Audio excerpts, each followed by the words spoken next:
சொந்தங்களுக்கு வணக்கம். இன்றைய பதிவில் நம்ம என்ன பார்க்க போறோம் அப்படின்னா ஆன்மீக பதிவு தான் பார்க்க போறோம். பொதுவா இன்னைக்கு இருக்கிற பெரும்பாலான மக்கள்கிட்ட நம்ம பக்தினா என்ன, ஆன்மீகம்னா என்ன அப்படின்னு நம்ம கேள்வி எழுப்பினோம்னா அவங்க என்ன தெரியுமா சொல்லுவாங்க? இஸ்லாமியர்கள்னா மசூதிக்கு போகணும், கிறிஸ்டின்னா கண்டிப்பா சர்ச்சுக்கு போகணும், இந்துக்கள்னா கோவிலுக்கு போனாதான் அவங்க பக்தியா இருக்காங்க. வாரத்துல ஒரு நாள் இவங்க இந்த இடத்துக்குலாம் போறதை விட காலையில எஞ்சி பகவத்கீதை படிக்கணும். இந்துக்களா இருந்தா பைபிளை கிறிஸ்டின் கண்டிப்பா படிச்சே ஆகணும். குரான இஸ்லாமியர்கள் ஓதாம இருக்கவே கூடாது அப்படின்னு சொல்லி இன்னைக்கு நிறைய பேர் இதுதான் ஆன்மீகம், இதுதான் பக்தி அப்படின்னு சொல்லிட்டு வராங்க. ஆனா ஒரு மனிதர் இதெல்லாம் ஆன்மீகம் அப்படின்னு சொன்னீங்கன்னா எனக்கு இது எதுவுமே இல்லை, ஆனா எனக்கு பக்தி, நான் பக்தியோட இருந்தேன், கடவுள் எனக்கு காட்சி கொடுத்தாரு அப்படின்னு ஒரு மனிதர் வாழ்ந்து காட்டிட்டு போயிருக்காரு. அவர் தான் நாயன்மார்கள் ஒருத்தரான நந்தனார். இது ஒரு இந்துக்களுடைய ஒரு நாயன்மாருடைய கதை அப்படின்னு இல்லாம எல்லா மதத்தினரும் இது ஒரு எக்ஸாம்பிளா எடுத்துக்கொண்டு உங்க வாழ்க்கையிலையும் நீங்க இந்த மாதிரி பக்தி இருக்கணும் அப்படின்னு நினைச்சீங்கன்னா இந்த பதிவை கண்டிப்பா பாருங்க. என்ன அப்படின்னா, நாயன்மார் தாழ்த்தப்பட்டவர்கள் சேர்ந்த ஒரு மனிதர் நாயன்மார்.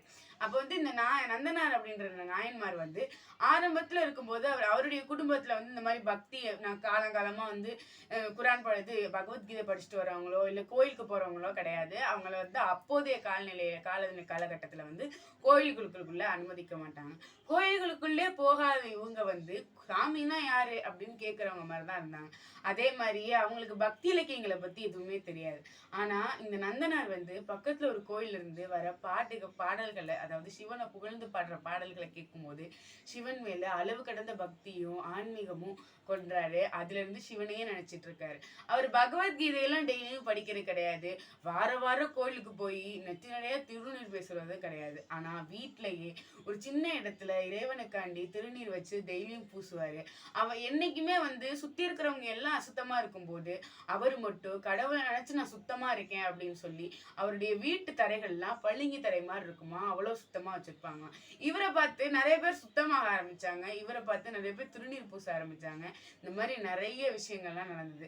ஆனா நந்தனார் இப்படிலாம் இருக்கும்போது அவருக்கு ஒரு பிரச்சனை நினைச்சு அழுகும் போது அந்த சிவனே நானே உன் பிரச்சனையை சரி செய்யறேன் அப்படின்னு சொல்லி சரி செஞ்ச ஒரு மிகப்பெரிய ஒரு நாயனார் நந்தனார் மட்டும்தான். சிவன் நேரடியா பயிரை நெல்லை விளைவித்து அவங்க அற்புதத்தை நிகழ்ந்ததும் நாயன்மார், அதாவது நந்தனாருடைய வாழ்க்கை முறையில தான். இப்ப இந்த வாழ்க்கை முறையெல்லாம் கேட்கும் போது நமக்கே ஆச்சரியமா இருக்குல்ல. இன்னைக்கு நம்ம நிறைய பேர் என்ன பண்றோம், பகவத்கீதை படிக்கணும், நம்ம கோயிலுக்கு போகணும், நெத்தி நிறைய திருநீர் பூசணும், கண்டிப்பா குளிச்சுட்டு தான் கோயிலுக்கு போகணும் அப்படின்னு நினைக்கிற இடத்துல சுத்தி இருக்கிற யாருமே சுத்தமா இல்லாத போது தான் மட்டும் சுத்தமாகி எல்லாரையும் சுத்தமாக வச்சவர் நந்தனார் அதனாலதான் நந்தனார் என்னைக்குமே எல்லாராலையும் புகழப்பட்டவரா இருக்காரு. இது ஒரு மதம் மட்டும் பின்பற்ற வேண்டிய ஒரு கதையா பார்க்காம, அதாவது கிறிஸ்டினா இருந்தாலும் சரி, நீங்க இஸ்லாமியரா இருந்தாலும் சரி, இந்துவா இருந்தாலும் சரி, எந்த ஒரு மதமாக இருந்தாலும் இந்த கதையை நீங்க உங்க வாழ்க்கையிலேயே பின்பற்றலாம். என்னைக்குமே நம்ம இந்த இலக்கியத்தை படிச்சாதான், இந்த இடத்துக்கு போனாதான் அப்படின்லாம் கிடையாது. நீங்க எந்த மதத்தை வேணா நம்புங்க, ஆனா கடவுளை நம்புங்க, இறைவனை நம்புங்க. அவங்க இருக்காரு அப்படின்னு நினைங்க, ஆனா அவங்களுக்கு பேர் வைக்காதீங்க. பேர் வைத்து அவங்கள நீங்க என்ன ஆசைப்படுறீங்களோ அவங்க கிட்ட கேளுங்க, கண்டிப்பா அது நடக்கும். மனதார எந்த ஒரு கடவுள்களையுமே ஆன்மீக ரீதியா நீங்க வணங்கும் போது அது கண்டிப்பா நடக்கும். அதாவது உங்களுடைய நம்பிக்கை என்னைக்குமே தோற்காது அப்படின்னு நான் சொல்லுவேன்.